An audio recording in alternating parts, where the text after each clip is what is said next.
Pakai e-pos untuk mencatat transaksi di toko oleh-oleh. Nggak ribet tuh. Trigonal Tutorial. Assalamualaikum warahmatullahi wabarakatuh. Kembali lagi bersama saya Mujahidin, masih di channel Trigonal Software. Kali ini saya akan membahas penggunaan aplikasi kasir e-pos 5 versi Ultimate untuk usaha toko oleh-oleh. Mungkin teman-teman ada yang akan memulai usaha ini jelang musim liburan nanti, atau sudah punya toko oleh-oleh tapi masih manual dalam mencatat transaksinya. Nah, sekarang adalah saat yang tepat untuk mengganti pencatatan transaksi dari manual menjadi digital, agar usaha teman-teman menjadi rapi, mudah dikontrol, mudah dievaluasi, dan lebih modern tentunya. Oh iya, ini nantinya bisa diaplikasikan di program e-pos 4, e-pos 5 semua versi, dan aplikasi kasir ke toko. Kali ini saya ingin mencoba untuk mengaplikasikan apakah program e-pos 5 Ultimate ini bisa diaplikasikan ke toko oleh-oleh. Dan saya ingin mencoba juga untuk membuat dua tipe transaksi yang berbeda. Yang pertama itu transaksi dari menu pembelian barang, dan yang kedua transaksi dari item konsinyasi masuk, atau misalkan supplier menitipkan barangnya ke toko kita, seperti itu ya. Dan di sini saya sudah masuk ke menu utama pada program e-pos 5 Ultimate-nya. Langsung aja kita buat item baru. Kita masuk ke item barang. Di sini kita tipenya barang, kemudian kodenya bisa teman-teman sesuaikan aja. Namanya sale pisang. Tipe jenisnya makanan, untuk mereknya Indon. Ini bisa disesuaikan ya teman-teman semua. Untuk HPP sistemnya saya menggunakan Vivo. Di sini ada dua, Livo dan Vivo. Saya menggunakan Vivo, first in first out. Kemudian status jualnya masih dijual. Di sini untuk konsinyasi masuk, kalau misalkan itu item konsinyasi, maka tinggal kita checklist. Cuma kalau misalkan bukan, tinggal kita hilangkan saja checklistnya. Kita lanjut masuk ke satuan dan harga jual. Di sini untuk pilih harga jualnya saya menggunakan satu harga saja. Di sini untuk satuan dasarnya saya pilih piece dengan harga pokoknya 10.000. Nah, kalau misalkan teman-teman ada ingin menambahkan satuan dasarnya, itu bisa di menu satuan sini ya teman-teman. Kemudian untuk harga jual di sini saya jadikan 20.000.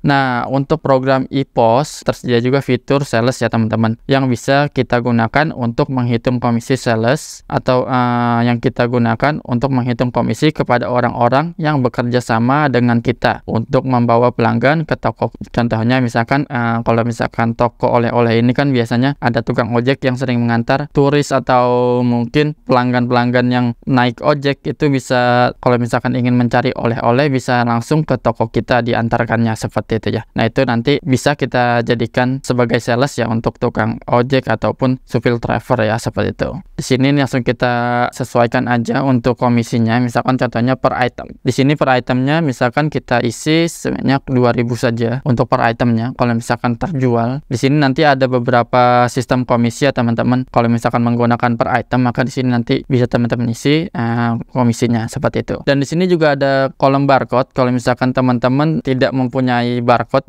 untuk barang dagangannya dan ingin membuat barcode, itu bisa di sini isi saja. Kemudian teman-teman sesuaikan aja ya untuk barcode-nya sesuai dengan teman-teman inginkan. Saran dari saya itu menggunakan angka ya teman-teman. Nah, di sini ada menu barcode. Menu barcode ini nanti berguna untuk mencetak barcode-nya, seperti itu ya. Jika sudah diisi, kita langsung lanjut, kita simpan, selesai. Nah, sudah dibuat untuk itemnya. Kita isi untuk stoknya. Kita coba isi stoknya. Sebelumnya kita harus masukkan nama suppliernya dahulu ya teman-teman. Di sini contohnya supplier.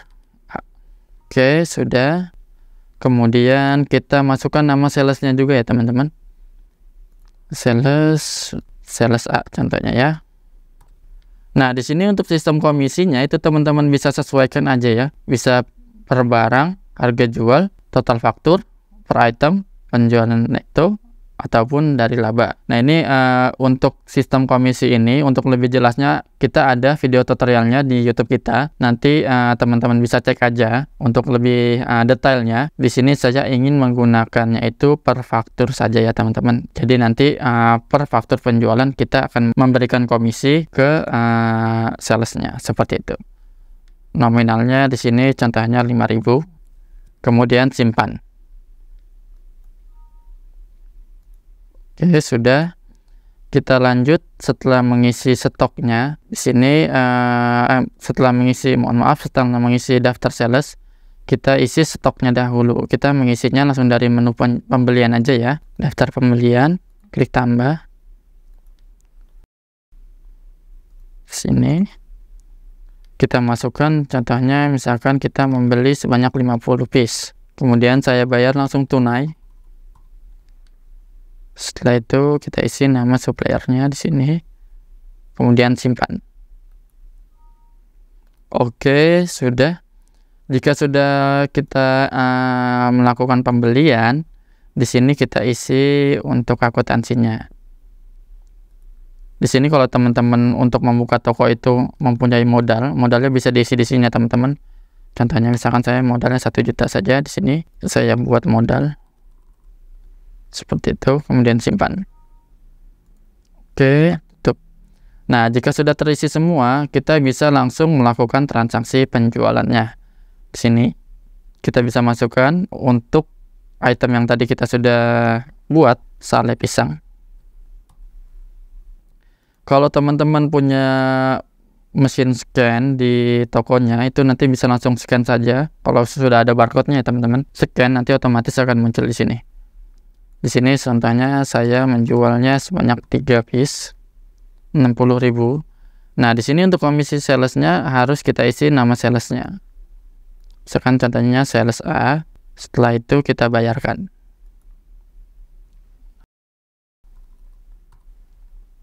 Kemudian simpan. Baik, transaksi sudah selesai. Dan misalkan kita ingin membayar salesnya, kita masuk ke menu penjualan, daftar pembayaran sales. Kita klik tambah. Kita masukkan nama salesnya. Nah, di sini otomatis keluar ya teman-teman. Langsung kita bayarkan dari kas kecil saja. Totalnya 5.000, kemudian simpan. Nah, berhasil. Untuk salesnya sudah kita bayarkan. Seperti itu ya teman-teman. Ini untuk cara pengisian dari pembelian barang atau dari menu pembelian. Untuk laporannya mungkin nanti kita cek lagi, atau mungkin kita bisa sini. Laporan penjualan.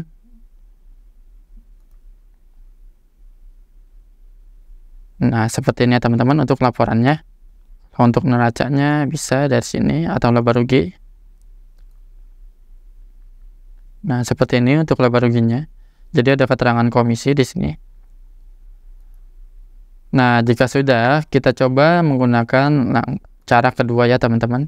Cara kedua itu item konsinyasi. Jadi supplier menitipkan barangnya ke toko kita. Kita buat itemnya dahulu di sini, tipe itemnya barang. Kemudian untuk barangnya kita 02 di sini. Keripik singkong. Jenisnya makanan, mereknya Indo saja. Sistemnya tetap Vivo. Nah, di sini harus kita checklist ya teman-teman untuk menu konsinyasi masuknya. Jika sudah di checklist, kita masuk ke satuan dan harga jual. Di sini untuk satuan dasarnya kita menggunakan piece aja. Harga pokoknya contohnya misalkan dari supplier 10.000 atau mungkin 15.000. Seperti ini. Kita menjualnya sebanyak 25.000. Seperti ini ya. Nah, kalau misalkan komisinya per item, berarti kita isi di sini misalkan contohnya 5.000. Jadi 5.000 per item yang terjual. Seperti itu ya. Kalau misalkan tidak ingin per item, inginnya itu per faktur, itu bisa nanti di setting di daftar sales yang tadi ya teman-teman. Langsung aja kita simpan. Selesai. Kemudian kita masuk ke menu konsinyasi masuk. Nah, di sini bisa kita masukkan untuk daftar konsinyasinya. Itemnya tadi kita masukkan di sini. Contohnya tadi keripik ya. Nah, ini pilih, kemudian kita masukkan. Contohnya di sini misalkan supplier memberikan atau menaruh barangnya itu ke toko kita sebanyak 50 piece. Dan ini kita masukkan. Kemudian kita simpan. Oke, tutup. Stok sudah berhasil terisi. Kemudian kita lakukan penjualan. Daftar kasir. Klik tambah. Nah, di sini kita masukkan untuk nama itemnya. Oke, misalkan contohnya kita menjual sebanyak 10 piece. Di sini kita masukkan salesnya kalau misalkan memang ada salesnya yang mengantar pelanggan tersebut ya. Jadi gunanya sales di sini nanti untuk mendata bahwa sales atau sales ini berguna nanti untuk mendata kalau misalkan sales tersebut mengantar pelanggan ke kita. Kalau misalkan di toko teman-teman terdapat banyak salesnya, itu bisa di sini ya. Nanti teman-teman tinggal teman-teman sesuaikan aja namanya ya. Sini kita simpan. Jadi nanti untuk sistem pembayarannya sudah otomatis tercatat. Langsung kita di sini sudah kita lakukan transaksi penjualan. Kemudian gimana untuk barang-barang yang belum terjual, itu bisa kita retur nanti ke suppliernya di sini ya. Retur konsinyasi masuk. Kita retur. Contohnya tadi yang terjual ada 10, berarti sisanya itu sebanyak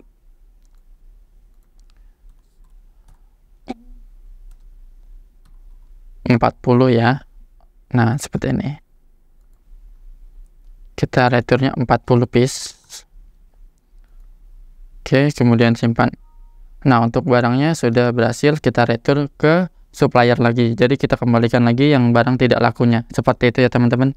Kalau misalkan memang ingin disimpan, itu bisa saja. Kita tidak perlu melakukan retur ya teman-teman. Kalau misalkan suppliernya memang bilang simpan saja di toko. Nanti kalau misalkan sudah terjual baru diambil oleh mereka, seperti itu. Itu tidak perlu di retur ya teman-teman. Di sini kita langsung masuk ke daftar tagihan. Daftar konsinyasi. Di sini kita sesuaikan. Di sini sudah kita terjual 10. Kita buat tagihannya ke supplier. Contohnya di sini 0001. Kemudian simpan. Nah, tagihannya sudah kita buat. Kita cek di daftar tagihan itu sudah ada teman-teman. Kalau misalkan supplier memberikan langsung tagihannya ke kita, maka kita masuk ke daftar pembayaran. Klik tambah nama suppliernya. Di sini kita isikan contohnya misalkan 150 untuk kode item masuknya ke kas kecil, kemudian simpan. Maka kita sudah dibayarkan untuk tagihannya ya teman-teman. Nah, bagaimana untuk komisi salesnya? Itu bisa langsung kita bayarkan di menu penjualan daftar pembayaran sales. Klik tambah, masukkan nama salesnya. Nah, di sini otomatis kita bayarkan menggunakan kas kecil, kemudian simpan. Seperti ini ya teman-teman. Demikian pembahasan kita kali ini tentang penggunaan aplikasi iPOS 5 Ultimate pada usaha toko oleh-oleh. Ternyata cocok dan enggak ribet ya. Silahkan langsung hubungi tim CS kami untuk konsultasi atau pemesanan aplikasi kasirnya. Kami sediakan juga perangkat kasir lengkap serta pelatihan atau trainingnya. Teman-teman bisa cek langsung link di deskripsi. Terima kasih atas perhatiannya. Salam sukses. Wassalamualaikum warahmatullahi wabarakatuh.